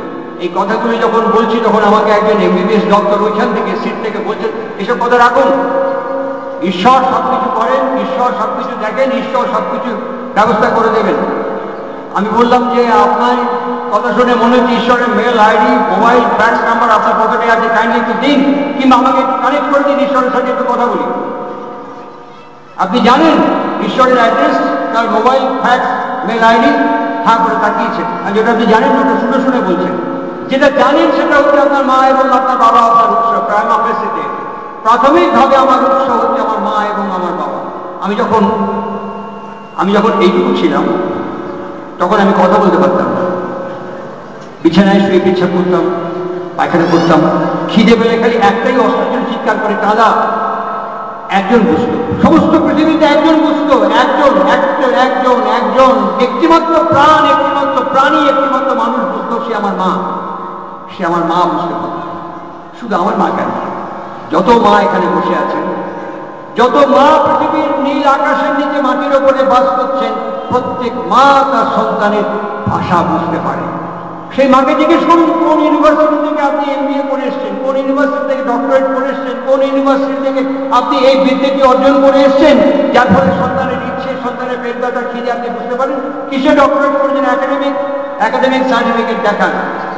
এই জন্য বিদ্যের দরকার হয় না, এই জন্য একটা জিনিসের দরকার হয়, কি বলুন তো? টান। টান, এই টান প্রাণকে পুনর্ভার করে, এই টান প্রাণকে আস্তে আস্তে আস্তে আস্তে টেনে নিয়ে গিয়ে কাছাকাছি পৌঁছে দেয়। এই টানটি আমরা দেখতে পাই সূর্য এবং পৃথিবীর মধ্যে, পৃথিবীর সূর্য চাঁদের মধ্যে টানটি দেখতে পাই। এই টানটি দেখতে পাই আমরা ল অফ গ্র্যাভিটেশনের মধ্যে, এই টানটিকে দেখতে পাই ভক্ত এবং ভগবানের মধ্যে, এই টানটিকে দেখতে পাই স্বামী এবং স্ত্রীর মধ্যে, এই টানটিকে দেখতে পাই পুরুষ এবং নারীর মধ্যে। তাই ঠাকুর অনুকূল চন্দ্র একটু বাণী দিয়ে বললেন, ভালোবাসার টান, ভালোবাসার টান, কর্মে আনে সফলতা, জীবনের টান। সে ভালোবাসা কেমন? সে ভালোবাসার রূপ কেমন, চেহারা কেমন, চরিত্র কেমন, চিত্র কেমন? চল, দক্ষিণেশ্বর খুব বেশি দূরে নয়, আসার সময় পার হয়ে আসা। আমি যখন এখানে আসলাম, আমার ডান দিকে দক্ষিণেশ্বর, কিছুক্ষণ এদিকে তাকিয়ে দিকে প্রণাম করলাম, মাঝে মাঝে চলে যাই সেখানে। আমাদের ইতিহাস কি বলে জানেন? আমি তো তখন জন্মাইনি, আমি তখন ছিলাম কিনা জানি না। আমি পুঁথি পড়ে পড়ে বর্ণনা শুনে শুনে আপনাদের কাছে বলছি, আমার কথা শুনুন, আর ধ্যান নেত্রে মনে মনে একবার কল্পনা করে দেখার চেষ্টা করুন। আমরা যারা স্বামী স্ত্রী একই ঘরে, একই বাড়িতে, একই বিছানায় বাস করি, সেরকম মাত্র 7 মাস কয়েকদিন তাদের দাম্পত্য সম্পর্ক, একই বিছানায় মাত্র 7 মাস কয়েকদিন। শ্রীরামকৃষ্ণ, যাকে সমন্বয়াচার্য অবতার বরিষ্ঠ বলা হয়, সমন্বয়াচার্য শ্রীরামকৃষ্ণ এবং মা সারদা মাত্র 7 মাস কয়েকদিন একই ঘরে, একই বিছানায় কয়েকটা দিন তারা পাশাপাশি শুয়েছেন। এরকম একটি সময় দুপুরবেলা, আমি জানি না, আমি সেদিনকে জিজ্ঞাসা করলাম, আমি আর শীর্ষেন্দু মুখোপাধ্যায় বিদ্যাসাগর বিশ্ববিদ্যালয়ে মেদিনীপুরে গিয়েছিলাম। শীর্ষেন্দু মুখোপাধ্যায়কে ডিলিট দিল বিদ্যাসাগর। শীর্ষেন্দু মুখোপাধ্যায়ের সঙ্গে গেলাম মালদহতে গৌড় বিশ্ববিদ্যালয়, সেখানে ওকে ডিলিট দিল। ওর সঙ্গে আসাম গেলাম সাহিত্য পরিষদের সম্মেলনে, সেখানে বরেণ্য বিদগ্ধ মানুষজনের সান্নিধ্যে বসে আছে। একজন, আমি নাম বলবো না, বিশ্বভারতীর প্রাক্তন উপাচার্য, তার নামটা এখানে এসছে, ব্র্যাকেট আরম্ভ হলো, ওইখানে গিয়ে শেষ হলো, এত লম্বা ডিগ্রি। আমি ওর পাশে বসে আর বসেছিলেন আমার পাশে বসেছিলেন অনারেবল, পশ্চিমবঙ্গের অনারেবল গভর্নর, পশ্চিমবঙ্গের সম্মানীয় রাজ্যপাল বসেছিলেন মিস্টার ত্রিপাঠী। তিনি ভালো কবি, ভালো হিন্দি কবি। তার পাশে বসেছিলেন পশ্চিমবঙ্গের honourable higher education minister mister Chattopadhyay. আমি ওই ভদ্রলোককে জিজ্ঞেস করলাম, আপনার নামের পাশে এত ডিগ্রি, এক জীবনে এত বিদ্যে, আপনি এত সার্টিফিকেট অর্জন করলেন কি করে? দেখে তো অবাক মনে হচ্ছে আপনাকে। উনি হাসলেন। আমি বললাম, আচ্ছা একটা ছোট্ট কথা জিজ্ঞেস করবো? উনি বলে, হ্যাঁ করুন। একদম শেষ সিটে ওখান থেকে যদি কোনো লোক, কোনো মানুষ আপনাকে একটা অশ্লীল, অসভ্য, নোংরা, অসভ্য শব্দ ছড়ে দেয়, what is your reaction and repercussion as per your academic qualification and certificate or your genetical configuration? আপনার প্রতিক্রিয়া কি হবে? আপনি এত বিদ্যা অর্জন করেছেন, সেই বিদ্যা অনুযায়ী আপনার প্রতিক্রিয়া হবে, নাকি আপনার জন্মগত কাঠামো অনুযায়ী সেই প্রতিক্রিয়া হবে? উনি আমাকে এক বাক্যে বললেন, অফকোর্স মাই জেনেটিক্যাল কনফিগারেশন, আমার বিদ্যা অনুযায়ী হবে না, আমার সংস্কার অনুযায়ী আমার প্রতিক্রিয়া হবে। আমি তখন ওকে বললাম, আমার গুরুদেব এই কথাটি বলেছেন, অভ্যাসেরই ঝর্ণা হতে জন্মে সংস্কার। আর সে অভ্যাস কেমন? সে অভ্যাস কেমন? ঠাকুর তাই বলেছিলেন, মানুষ জন্মায়। আমি যদি গিয়ে এখন বলি, আমি থাকি বাগুইয়াতে, আমি যদি গিয়ে বলি বাগুইয়াতে, আচ্ছা 5 লাখ মানুষ কাছে পাঠিয়ে দেবেন তো? বাজারে গিয়ে যদি বলি 5 বস্তা মানুষ দিন তো, এটা অ্যাবসার্ড, সম্ভব না, এটা একদমই সম্ভব না। কেন? মানুষ জন্মায়। শ্রী শ্রী ঠাকুর অনুকূল চন্দ্র বলছেন, মানুষ যখন জন্মায় তখন তার একটা বিজ্ঞান আছে, একটা বিধি আছে, একটা ব্যাকরণ আছে, একটা পদ্ধতি আছে, একটা প্রক্রিয়া আছে। তাকে অস্বীকার, উপেক্ষা, অবজ্ঞা করতে পারি, সে অধিকার স্বাধীনতা ঈশ্বর আমাকে দিয়েছেন, কিন্তু সাফারিংসের দায়ভার আমাকে বহন করতে হবে, সেটাও আমাকে অস্বীকার করে কপাল চাপড়াতে চলবে না। কেমন সে শোনো। তক্তপোষের উপরে দুজন স্বামী স্ত্রী। আমি বহু জায়গায়, বহু বিশ্ববিদ্যালয়ে, বহু বরেণ্য বিদগ্ধ পণ্ডিত প্রাজ্ঞ সম্মেলনে আমি উপস্থিত থেকেছি। আমি অনেক উইমেন্স লিগ দেখেছি, নারী স্বাধীনতা দেখেছি। আমি জানি না এরকম এরকম শব্দ উচ্চারণ করা, এরকম ভাষা ব্যবহার করা, এরকম একটি শব্দ আজ পর্যন্ত আমার কানে, আমার জীবনে, আমার চোখের সামনে এখনো দেখিনি। যিনি উচ্চারণ করেছেন তিনি টিপসই দিয়ে টাকা তুলতেন, মানিয়া ফর্ম থেকে নিজের নাম সই করতে পারতেন না। মা সারদা, মা সারদা টিপসই দিয়ে টাকা তুলেছেন। জয়রাম বাড়িতে ভক্তরা যখন টাকা পাঠিয়েছেন তিনি নাম সই করতে পারতেন। এরকম একটি আমাদের ভাষায় নিরক্ষরা, আমাদের বিবেচনায় অশিক্ষিতা, আমাদের বিবেচনায় গ্রাম্য মানুষ, সেই প্রাণ থেকে উদ্বেলিত হয়ে এরকম ভাষা বেরিয়ে এসছে।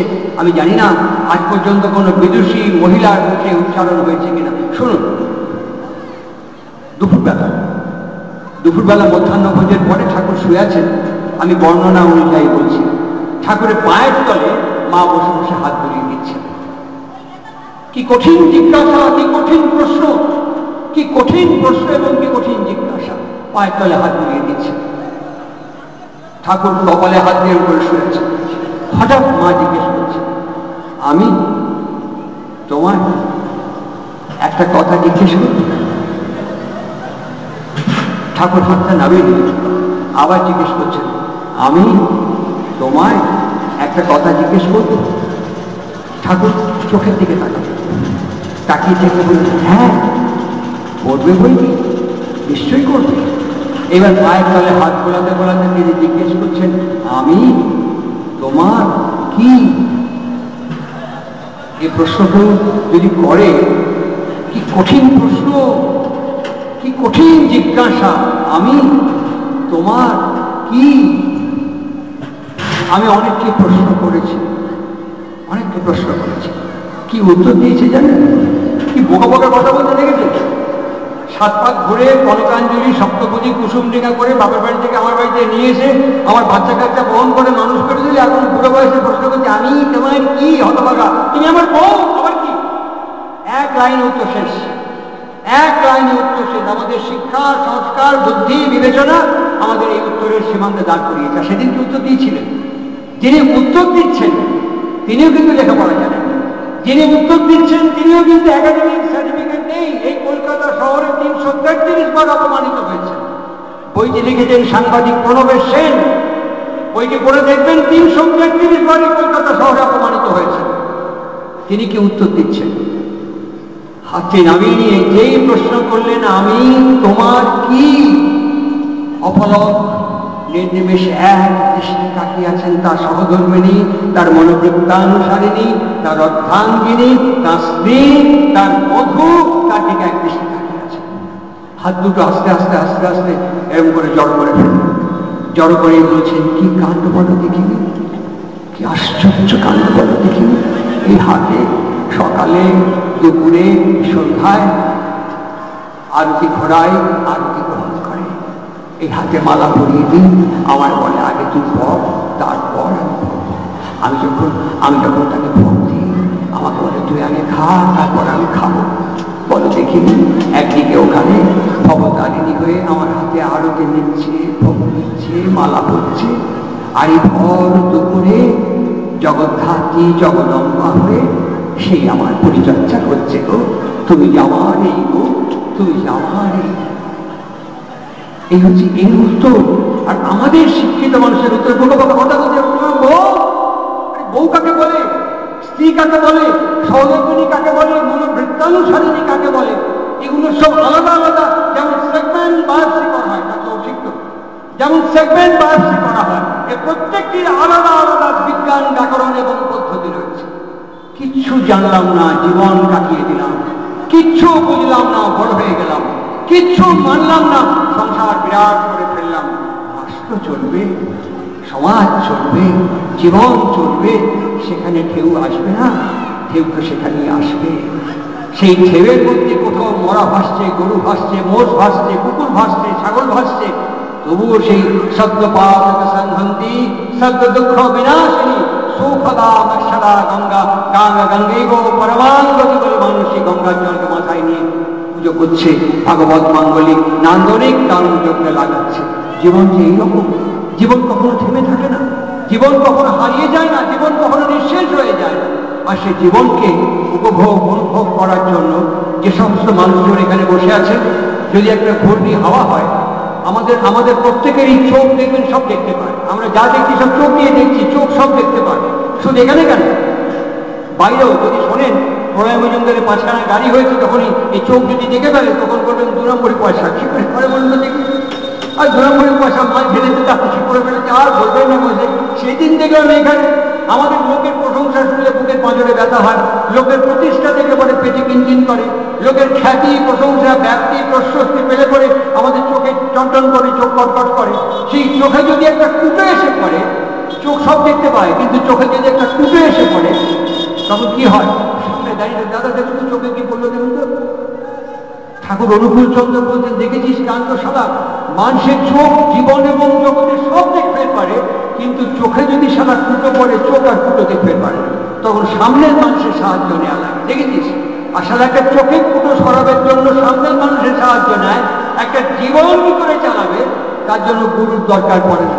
বুঝেছিস? মানুষের বিদ্যে বুদ্ধি দৌড় কদ্দুর দেখেছিস? তাহলে জীবন কি করে কাটাবে তার জন্য গুরুর দরকার পড়ে না, চোখের কুটোর জন্য মানুষের দরকার পড়ে।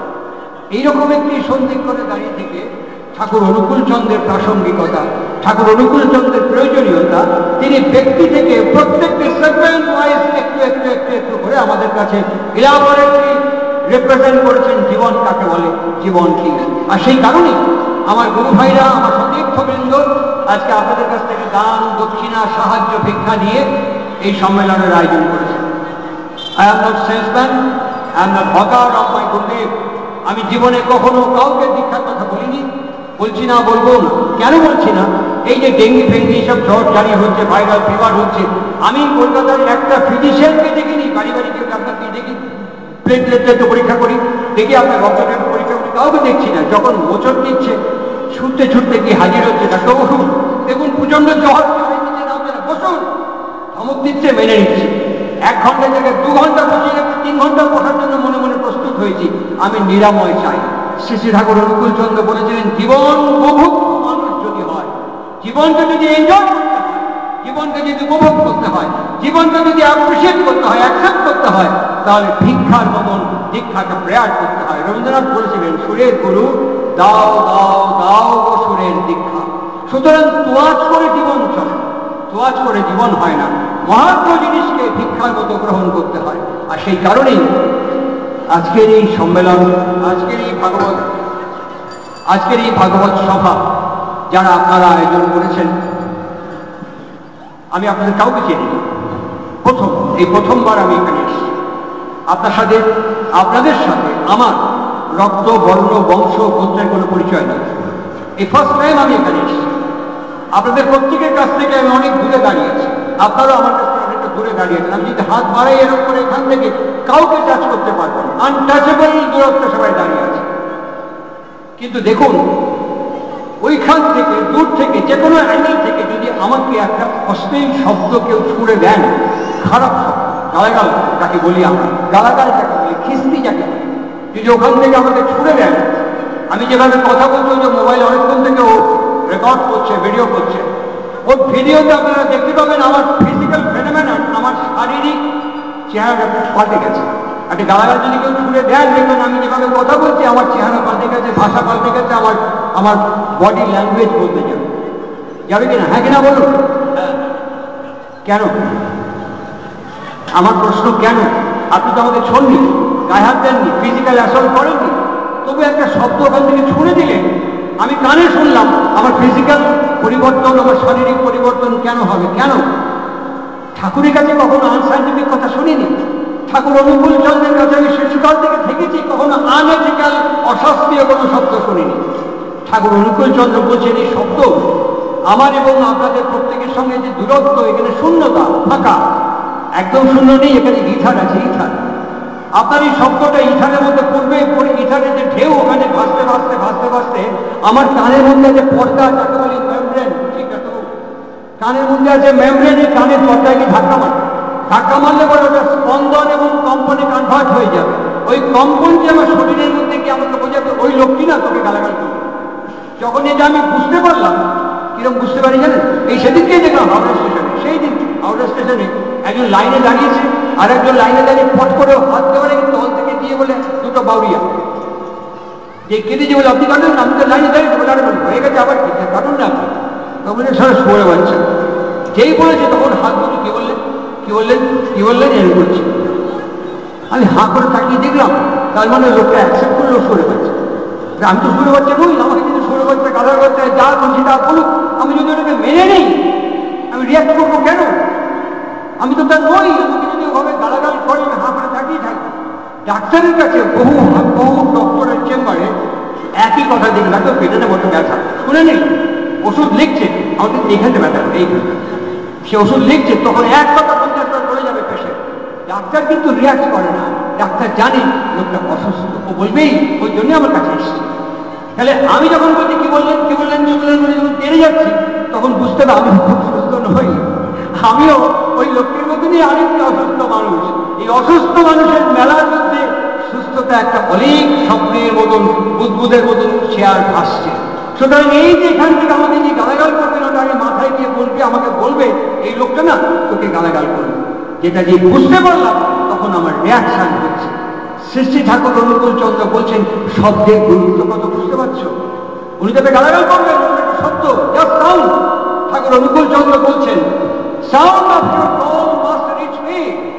আপনি গালাগাল করবেন, ওরকম একটা শব্দ শুনে দেবেন আমার কাছে। ওই শব্দের কি ক্ষমতা, আমি যে কথা বলতে আমার পরিবর্তন এবং বিক্রিয়া প্রতিক্রিয়া সৃষ্টি করবে। একটা ইতর নিকৃষ্ট অসভ্য খ্রিস্টি শব্দের যদি এত শক্তি হয়, আর একটা হায়ার রিজিয়নের শব্দের কোনো শক্তি নেই, একটা উচ্চ গ্রাম থেকে নেমে আসার শব্দের কোনো গুরুত্ব নেই।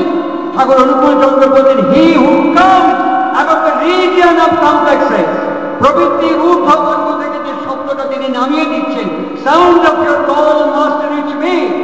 কেন? বিকজ আই এম সাউন্ড, আমি সেই শব্দ স্বরূপ। Come to me, I will give you everything. Sound of your call must reach me because I am sound. তুমি সেই শব্দ মনন করতে করতে আমার কাছে এসো, আমি তোমাকে সব দিতে পারি। এই শব্দকে মনন করার নামই হচ্ছে দীক্ষাকে গ্রহণ করা। এই শব্দকে প্র্যাকটিস করার নামই হচ্ছে নিজেকে সংস্কার। এটা করলে পরে কি হয়, কি হয়? ধরুন আমি বাড়িতে ঢুকছি রাত্রিবেলা, বললাম না নকশিকান্তা শুরু হয়েছে, ঢুকে গিয়ে বললাম বড্ড ঠান্ডা ঠান্ডা লাগছে, একটু কফি হবে? কিছু বললো না। বাচ্চা কাচ্চারা তো বসে আছে, শুয়ে আছে, কেমন করে তাকানোটা বড় সুন্দর। তারপরে আয়না থাকলে ক্যামেরা থেকে বোঝা যেত ঠোঁট প্রেম করে ঘুরি। তারপরে উঠে হাঁটা দেখবেন দপ দপ দপ দপ করে হেঁটে গেল, গ্যাস জ্বালিয়ে করে ডাইনিং টেবিলের শব্দ ঠাস রেখেছি, গিলে নাও, খেয়ে নাও, পেয়ে নাও না, ওখানে রেখেছি, গিলে নাও। তারপর আমি একটু খেয়ে নিলাম। খাওয়া দাওয়ার পর রাত্রিবেলাতে তারপরে আমাকে হয়তো খাওয়া দাওয়ার পর এত দেরি কেন, তোমার একটা আঁকড়ে নিই, সারাদিন পরিশ্রম করি, সারাদিন এই বাচ্চা কাছে নিয়ে দৌড়ঝাঁপ করি, তোমার একটা আঁকড়ে নিই, তোমার একটা বোধ নেই, এখান থেকে কিছু কিছু পার করে দিই। আমার আর বেশিক্ষণ সহ্য হলো না, আমি তো উপায় উপার্জন করছি, দৌড়ঝাঁপ করছি, পরিশ্রম তো আমিও করছি, আমার সহ্য হলো না, আমিও এখান থেকে কিছু বার করে দিলাম, ব্যাস ফাইট শুরু হয়ে গেল। আমাদের বাড়ির যে যদি এখান থেকে আমার জীবন থেকে আরো পেট থেকে যা বেরিয়েছে তারা একবার বাবা বল মারছে, মা ফেরত দিচ্ছে, মা বল মারছে, বাবা ফেরত দিচ্ছে, এরকম করে দাঁড়িয়ে দাঁড়িয়ে দেখছে। দেখতে দেখতে আমাকে ভুলে গেলাম, বললাম হর করে ঘুমে করতে রাত্রিবেলায় ফোনে শুনছো, যে বললাম শুনছো, এক হাত পিছিয়ে গেল। আবার আমি দেখলাম হাত দিয়ে পাচ্ছে না, কোনো দিতে পারছে না, হাত কি গো এই যে শুনছো, ফট করে পাল্টি কেন মনে নেই, এখন শুনছো দেখছো, হ্যাঁ রিলস হচ্ছে, মনে নেই কি বলেছিল, মনে নেই মনে নেই মনে নেই মনে নেই। চললো একবার লম্বা ইলাস্ট্রেশন। শ্রী ঠাকুর অনুকূল চন্দ্রের প্রাসঙ্গিকতা কি? অসংখ্য বিদ্বজ্জন, আমার মতন মূর্খ মানুষ নয়, আমার মতো ইলিটারেট মানুষ নয়, অশিক্ষিত মানুষ, those are all highly intellectual giant. ওরা ঠাকুরকে জিজ্ঞেস করছেন what is the definition of man, মানুষের সংজ্ঞা কি আপনি বলুন। Twinkle of an eye Shri Thakur উত্তর দিয়ে বলছেন a series of impression, a series of ideas, a series of ideas and a bundle of complexes. ভাবের মহা মিছিল আর বৃত্তি এবং প্রবৃত্তি প্রকৃতির একটা আঁটি বা বোঝা। দেখুন, এইবার আমার শরীর থেকে আমার সন্তানকে পাঠিয়ে দিলাম, কি গ্রহণ করলো মনে নেই? মনে নেই কি বলেছে? মনে নেই? এই ভাবটি সে আমার কাছ থেকে গ্রহণ করলো। অনেকক্ষণ ধরে কথা বলছি, আমার উপসংহার পর্বে এবার ফিরছি। এটি গল্প বলি, অনেকক্ষণ কথা শুনছেন তো, গল্প ভালো লাগবে শুনতে। আমি যেমন আজকে এই যে এই ভদ্রলোকের বাড়িতে গিয়ে একটু কফি খেলাম, তো শিরা করে দিল। ও বাড়ির ছোট বৌমা না বড় বৌমা জানি না, সে বৌমা আমাদের একটু আপ্যায়ন করলো, এসে দুটো বিস্কুট আর কফি খেলাম। সেরকমই একটি জায়গায় গেছি, মনে নেই কোথায়। সেখানে যাওয়ার পরে পাশে একটা বিরাট বাড়ি, এখান থেকে আমাকে নিয়ে গিয়ে লোকজন ওখানে একটু চা খেয়ে রওনা হয়। চল, চা খেতে ভালোই লাগে, চাকে আমি চা বলি না, মধুপর্ক বলি। এখান থেকে গেলাম, চা খেতে গেলাম। ঘরে ঢুকে কি বলবো, ওরকম বাড়ি আমি আমার জীবনে খুব রেয়ার দেখেছি। আমি হাঁ করে এরকম বোকা মতন দেখতে দেখতে ঘুরতে ঘুরতে এবার সবার করতে করতে ঘরের মধ্যে ঢুকলাম। ঢুকে গিয়ে যে সোফাতে বসলাম, এরকম ডুবে গেলাম, একবারে এক হাত ডুবে গেল। তারপরে এরকম করে জানো বেশ বাস কি গদি। আর সামনে যিনি গৃহিণী, বাড়ির যিনি গৃহিণী ভদ্রমহিলা, তিনি মাথায় ঘোমটা দিয়ে এরকম করে আঁচল নিয়ে ভালো হয়েছে, ভালো হয়েছে বলে বাপের জীবনে প্রথম দেখলাম এরকম দেয়ালের রং, এরকম সঙ্গে সঙ্গে সিমেট্রি করা ফার্নিচার, এর সঙ্গে পর্দা, এক্সেলেন্ট, ইউনিক। আমি আমার জীবনে এরকম দেখিনি কখন। ভালো হয়েছে, ভালো হয়েছে বলছি তো, প্রথম দেখলাম বাপের জীবনে। নাক থেকে এরকম সব একা একা আমি করেছি, আমি সব আমি করেছি একা একা, সব একা একা করেছি। তা হবে বাবা, কি গুণময়ী, সাংঘাতিক করবি ভাবছি। তারপরে বলছেন চা খাবেন, ওই জন্য তো ডেকে নিয়ে এসছে চা খাওয়ার জন্য। কিছু দূর গিয়ে আবার ফিরে এসে বলছেন চা ফি খাবে না, সেটাও বাপের জীবনে প্রথম শুনলাম। বলছে চা ফি, চায়ের চা, কফির ফি, দুটোকে একটু একটু মিশিয়ে দিয়ে চা ফি খাবে না, এটাও বাপের জীবনে প্রথম শুনলাম। খাবো, কোনদিন খাইনি, যখন খাই। তিনি চলে গেলেন, এসে তিনি দিলেন, আমি চুপ মারছি, ভদ্রমহিলা ঘরের মধ্যে চলে গেছে। এইবার ভদ্রলোক দিলেন, এই যে উৎসব উৎসবে ব্যস্ত, তো উনি আয়োজন করেছেন, হাতে একটা ছোট্ট ফোলিও ব্যাগ দিয়ে সামনের সোফাতে বসে এরকম করে হাত দিয়ে ঠ্যাঙের ওপর ঠ্যাং তুলে বলছে, নিন্দে করছিল, বলছিলাম কে? ওই যে আমার গিন্নি। না নিন্দে করেনি কেন, আপনাকে বলিনি? এই জন্য এখানে এখানে এগুলো সব একা একা করেছি, ছেলে মেয়ে দেখাশোনা, সংসার করা, হ্যাঁ করা, এগুলো সব বলেছে, এগুলো সব বলেছে। আচ্ছা, আপনি দ্রৌপদীর বস্ত্রহরণ দেখেছেন মহাভারত? হ্যাঁ, টিভিতে দেখেছি।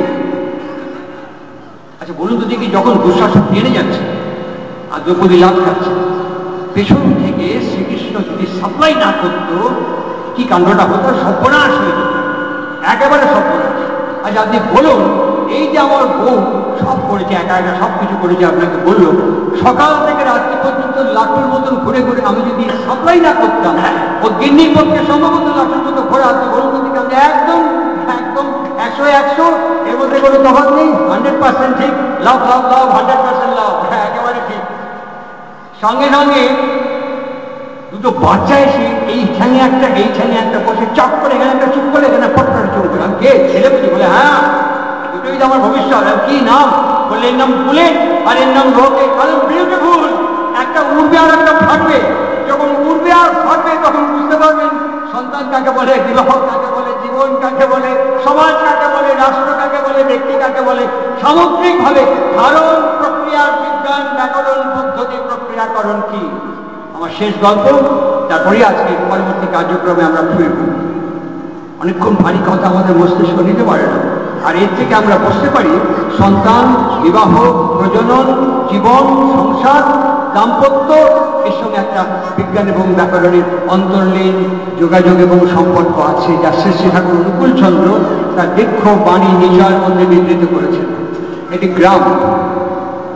আমাদের বক্তব্যটা এর থেকে বুঝে নেবেন। সূত্রে মণি গণাই, মালাটা আপনারা গেঁথে নেবেন। গল্পটা আমি বলে যাচ্ছি। এটি গ্রাম। গ্রামে বেশ পণ্ডিত একটা বেশ বিখ্যাত পণ্ডিত, তিনি এসে বলছেন এই গ্রাম কেউ আছে যে আমার সাথে শাস্ত্র তর্ক করতে পারে? তো গ্রামে তো অত পণ্ডিত মানুষ কেউ নেই। একজন আছে গায়ে, সে গান টান করে, বিভিন্ন গান টান করে। ওকে সবাই ঘরে বেঁধে দিয়েছে, বাবা তুই চলতে দিকে আমাদের গায়ে নির্জন রাখতো দেখি। এক পণ্ডিত এসছে, গায়ে মান সম্মান চলে যাবে না বললে পরে। সে গায়েন যখন বেরোচ্ছে, তার মাচা, বাড়িতে লাউয়ের মাচা আছে উঠোনের ওপরে, সে বেরিয়ে গেল। গিয়ে পণ্ডিত বলছে, তুই বেটা আমার সঙ্গে শাস্ত্র নিয়ে তর্ক করবি? একটা মুখ্য আকার, আগে তুই বল, তারপরে আমি বলবো। সেই গায়েন যে গ্রামে, সে পণ্ডিতকে প্রশ্ন করছে, বলুন তো এর মানে কি? বলে কি? বলুন লাউ ফলিতম। হ্যাঁ, লাউ ফলিতম। আরে শালা, এই এত পুরাণ শাস্ত্র সংহিতা পাঠ করেছি, এই শ্লোক আমি সাথে কোথাও পাই। উত্তর দিতে পারি, উত্তর না দিতে পারে চুপ করে ফিরে গেল। ওকে তো সব মাথায় তোলা নিয়ে নাচটা করে রেড়া বেড়ে গেল। এক পণ্ডিত বিদেশে তারা গায়ে থেকে ফুটিয়ে দিয়েছে ওকে একেবারে। পণ্ডিতের যে বন্ধু বান্ধব কারণ কেমন হলো বলে, আরে কেমন আমি কোথায় পুজো শিক্ষিনি, আমি গ্রামে গিয়ে উত্তর দেবো লাউ ফলিতাম। তখন ওর যে বন্ধু একজন পণ্ডিত সে ব্যাপারটা বুঝতে পেরে সে ওই ঠিকানা নিয়ে সেই গ্রামে দ্বিতীয়বার এসছে। এবার তো প্রচুর ভারী সভা, অনেক লোক দেখতে এসছে। দ্বিতীয় পণ্ডিত আবার সে গায়নকে দাঁড় করিয়েছে। গায়ন বল, গায়ন আবার সেই কথা বলছে, বলুন এর মানে কি? লাউ ফলিতাম। যেই না বলেছে, দ্বিতীয় পণ্ডিত পাঞ্জা কষে গালে কান পেঁচিয়ে সপাটে এক চর মেরে ঠাস করে পড়ে ঘুরে গড়াগড়ি খাচ্ছে। হাত দিয়ে বলছে, মারলেন কেন? বলে, হতভাগা, মারবো না, আগে লাউ ফলিতাম, আগে কষ্ট করিতাম, বীজ পুঁতিতাম, সকাল বিকেল দুবেলা নিয়ম করে জল ঢালিতাম, ধীরে ধীরে অঙ্কুর হইতাম, হতভাগা, শেষে গিয়ে লাউ ফলিতাম। ঠাকুর অনুকূলচন্দ্র তাই বললেন, আগে ব্যক্তি জীবন, দীক্ষা, অভ্যাস, অনুশীলন, বিবাহ দাম্পত্য জীবন, সুস্থ সুষম প্রজনন জীবন, তারপরে পরিবার জীবন, সমাজ জীবন, রাষ্ট্র জীবন। এই হচ্ছে আমাদের দর্শন। ভালো থাকবেন সবাই, সুস্থ থাকবেন সবাই। আবার প্রত্যেকের দীর্ঘ নিরোগ সুস্থ সুন্দর সামগ্রিক কৃষ্ণময় জীবন আমার গুরুদেবের শ্রীপাদ পদ্মে আন্তরিক অমলিন অকৃত্রিম অকপটতার সাথে প্রার্থনা করে বলি, আপনারা ভালো থাকুন, সুস্থ থাকুন। যদি আবার সুযোগ সময় সৌভাগ্যের সম্মেলন ঘটে তবে আবার হয়তো আমাদের আবার দেখা হবে। রওনা হওয়ার আগে আপনাদের প্রার্থনা আমরা যাব, তার আগে আপনাদের প্রত্যেকের মঙ্গল এবং কল্যাণের উদ্দেশ্যে উচ্চারণ করি। ওম মধুবাতায় মদক্ষরন্তি সিন্ধব মধিনা সন্তোষোধি মধুনক্তমতোষস। ওম মধুমৎ পার্থিবনরজঃ মধুগৌরস্তু নোপিতো মধুমানো বনস্পতির মধুমাঙ্গস্তু সূর্যঃ মধির্গামো ভবন্তু ন। ওম মধু, ওম মধু, ওম মধু। ওম কস্যাসতো মগানামহিষ্যা মৎসন্ধস্য ধীরাচিররুজে বসু। ওম অভিষূনা সখী নাম প্রীতা চরিত্রিণাম সদন ভবাসুতিভি। ওম গৌ শান্তি রন্তরিক্ষং শান্তি আভয় শান্তি ঔষধায় শান্তি সর্বরোগায় শান্তি সর্বগৃহায় শান্তি ব্রহ্ম শান্তি শ্যামা শান্তিরেধি।